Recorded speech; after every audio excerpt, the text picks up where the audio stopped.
Hi, thank you very much for the invitation. It's great to be here. I'm aware that I may be slightly different than many people in the room for two reasons. One is I'm actually a director of a research centre in a university, and secondly, primary care focused.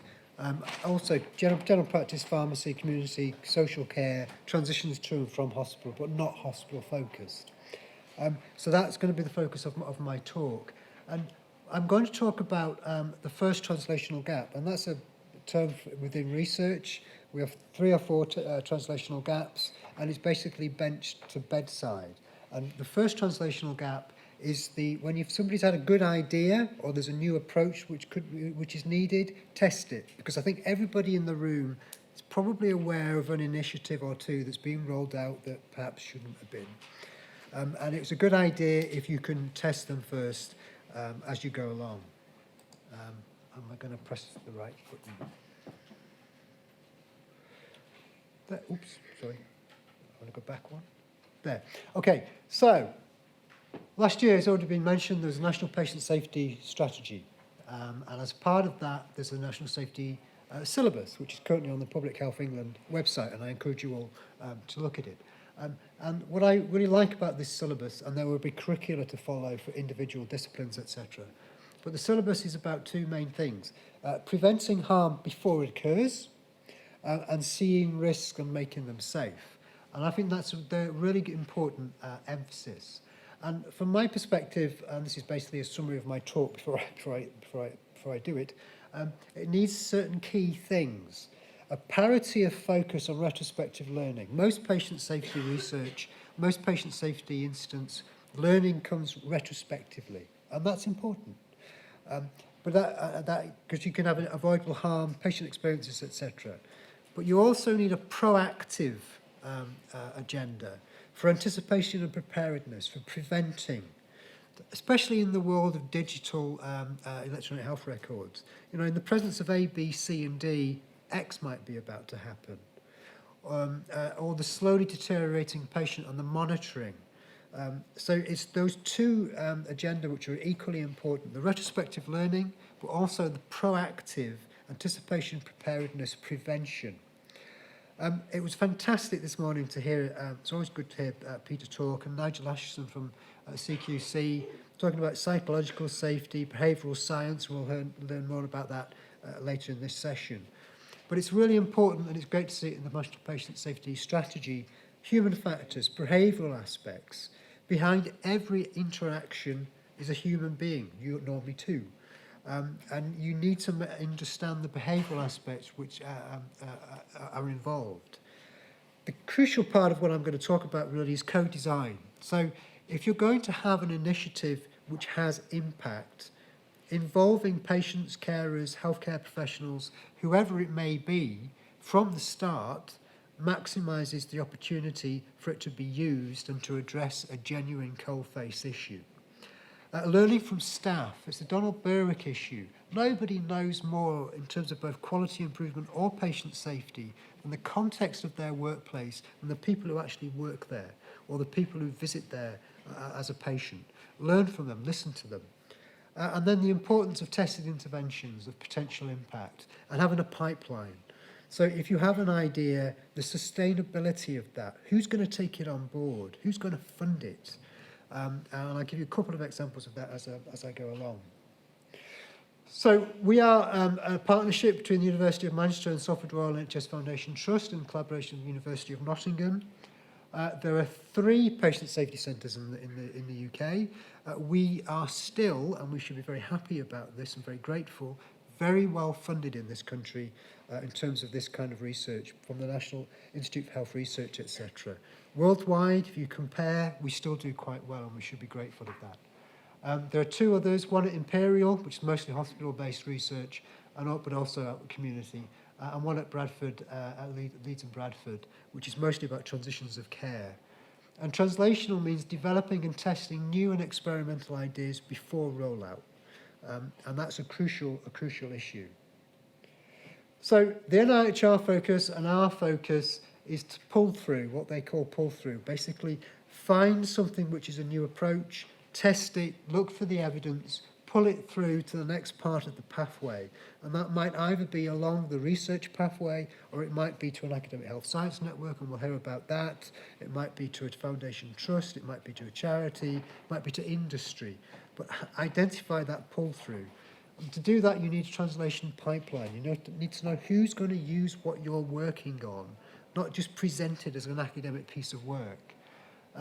Active involvement of patients and the public, involvement and engagement with staff and patients, and capacity building. Most of my time as a director of a research institute is about capacity building of staff and of PhD students and of patients, etc. But it's really important to build that capacity so you have patient advocates for patient safety throughout the system. And this is basically the translational gaps of the academic research pathway. You go from discovery research to patient safety research, centred research to changes in healthcare, basically from bench to bedside, as I said before. And it's the translatable research to the translational research. And to put another, hold on, there we go. So if you think about invent, evaluate, adopt, diffuse, and that's the product in the pipeline. There's no point in having a good idea if it's simply going to hit vacuum. Nobody's going to use it. And that's the really important part about research and the way research needs to work with the system. So this is Health Innovation Manchester, which is the Manchester Academic Health Science Centre. And the crucial thing is ensure a constant innovation pipeline. And that involves working with people as you go along. And I work quite closely with the Patient Safety Collaborative in Greater Manchester and East Cheshire. So that they know what's coming and they can try and align it to what their priorities are as well. So this is one of Aidan Fowler's slides when he gave a talk for us last year. It's about the infrastructure for patient safety. Network of senior patient safety specialists. CQC have spoken about that. Helen just gave a really good framework for looking at safety within different organisations. People need to know what it is they're looking for with a common agenda and a common language.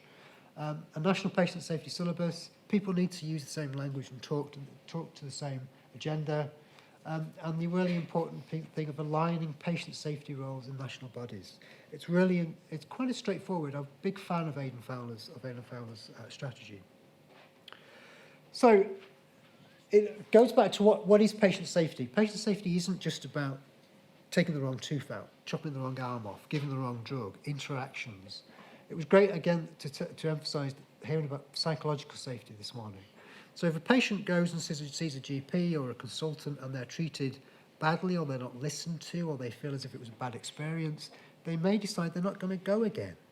And then there's a delayed consultation or a delayed diagnosis, and that's a patient safety issue, and it's a long-term cost issue because it might end up costing more to put right. So this is my definition of patient safety, lots of different issues.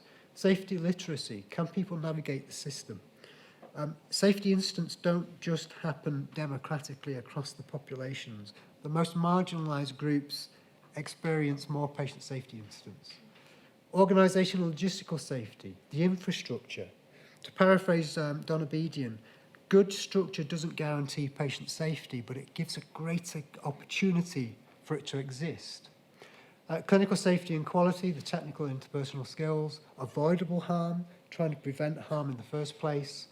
Workplace and team safety, to staff feel safe. Psychological safety applies there as well, and the second victim. Retrospective learning, as I said, and the anticipation and preparedness. That's Charles Vincent's framework, etc. So a wide variety. And there's no magic bullets. There's no one magic one which will create this system. To me, it's a multitude of initiatives which are developed and tested, which are relevant at the coalface, and transferable learning across different sectors. So, there we go. So I talk, my staff are tired of hearing me talk about purpose, product and pipeline, but never mind. The purpose of a patient safety centre is to look for behavioural and digital interventions to improve patient safety. The product is the research or the approach or the intervention, whatever it is.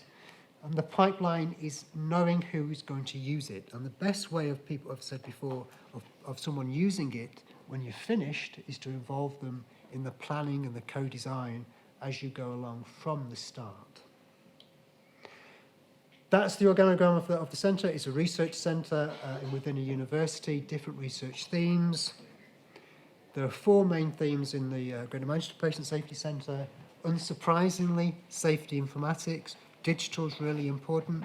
We have great electronic health records in this country. We do not make the most of them in terms of learning. So even if it's just the National Reporting Learning System, even interoperability between systems, the way in which primary care talks to hospitals, or one hospital ward can't talk to another, we don't make the best use of our informatics. But digital is one of the most important aspects. Medication safety. There's over 1 billion items dispensed per year in this country. 1 in 19 has an error. Very few lead to actual harm, relatively speaking, because they're caught, because there's a system to catch them. But medication safety is the most important patient safety issue. Safer care systems and transitions. So if you have a patient that goes from A to B and they've got a complex patient with multimorbidity and they're seeing multiple providers, there's Chinese whispers of information that gets lost, and the patient safety incidents which happen in that transition are multiple, particularly between hospital and social care or general practice.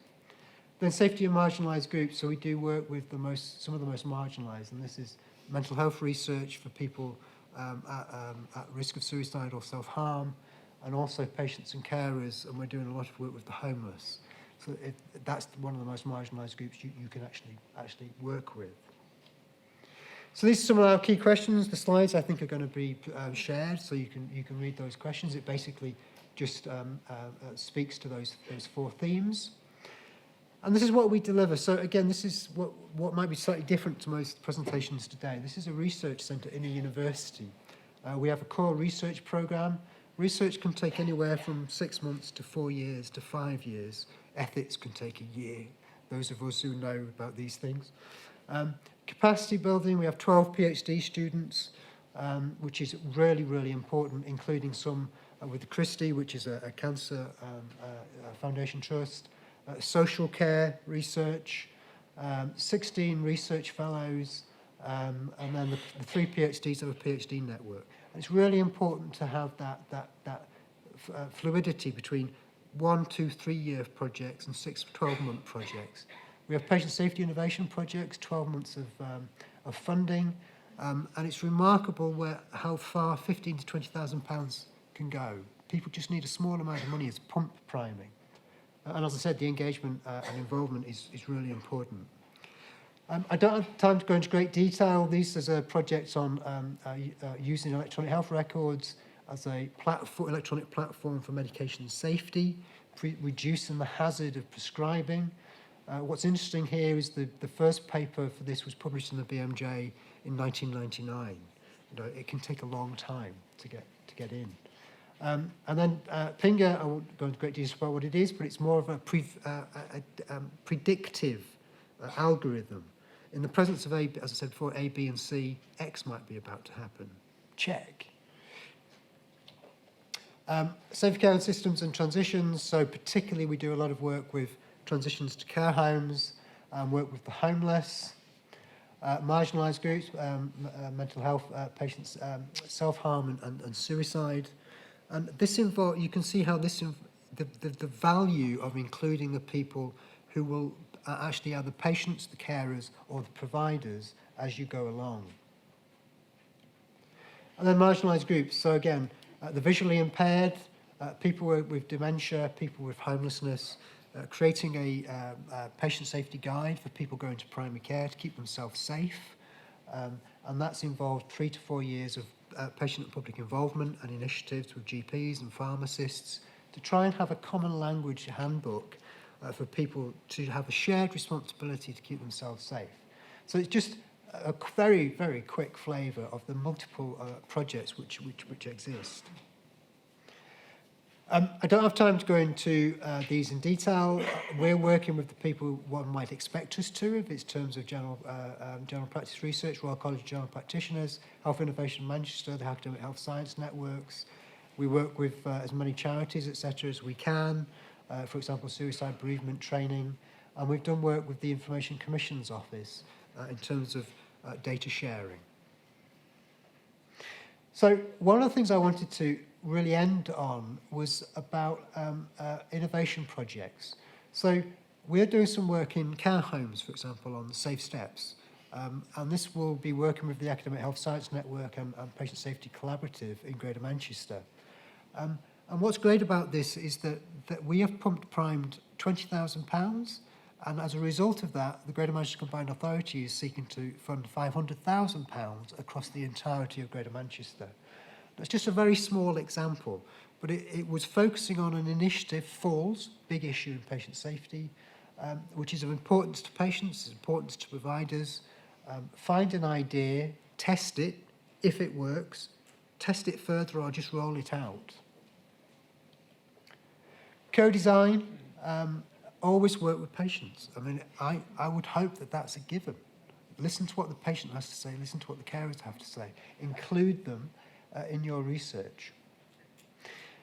And then 3 challenges before I end with my conclusions. The most important one is the middle one. How much evidence is enough? If you've identified a new initiative and you've tested it and it works, how do you roll it out? How do you convince people that it's good enough? How much evidence is enough? That, I think, speaks to one of the most important issues. Developing and testing interventions and working with the providers, and then linking patient safety to all aspects of life, including school curricula. Because there's a lot of young carers out there. Patient safety matters as much to children as it does to adults.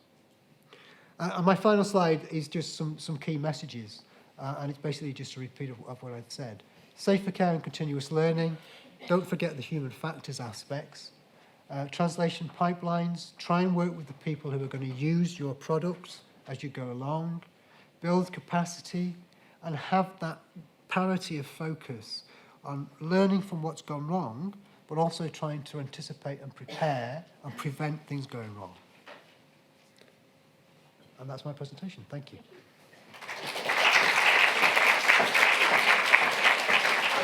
Yes? So, fantastic. So we're definitely going to be talking about how we can get some of that translational research and share that widely through the hub, as well as that last point, I think, which was around, is patient safety becoming much more of a social movement rather than just something that's technocratic within healthcare? So lots to talk about. We've got, because Stephen has to get away for his train, we've got an opportunity for a few questions. So hands up who'd like to ask a question, and I won't just assume that they're all from the front. Yes, Oh, great. lady at the front. With the glasses here.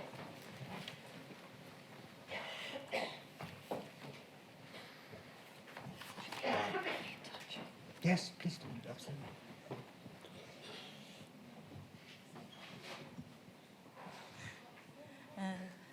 My name is Hong Mei He from Cranfield University. Actually, I'm not working in healthcare system area, but I'm working in artificial intelligence and cybersecurity. I very appreciate this co-design idea. Very important for the co-design, but I'm thinking about the cybersecurity should be co-design into the safety. The cybersecurity is particularly important for such innovative Internet of Things enabled system. Now in the healthcare domain, there's a lot of electronic devices linked to the internet. And also, I have seen a lot of apps to be used with the patient use their mobile. So how can we solve this problem for cyber attack if intrusion to your system? Question. Crikey. Well, hopefully that wouldn't be at the first translational gap. There'd be a systems-based issue for that. But I don't know how to answer that question because I'm not particularly technological. I think it's working with transparency. It's working with the Information Commissioner's Office.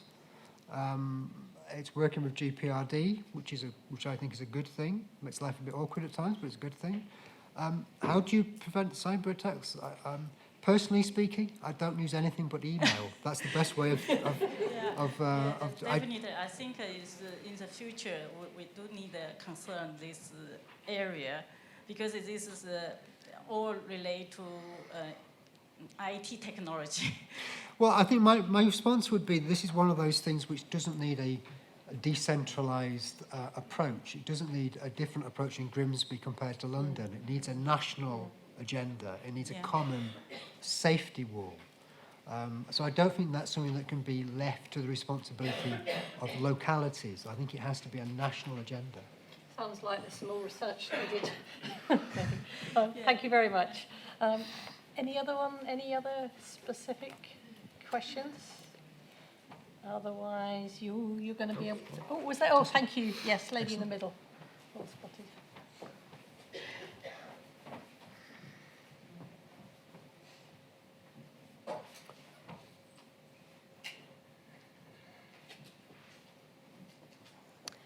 Hi, also I don't work in healthcare, I work for British Telecom, don't all boo. But one of the problems that we have when implementing change and continuous improvement is our staff spot opportunities for preventing waste or issues.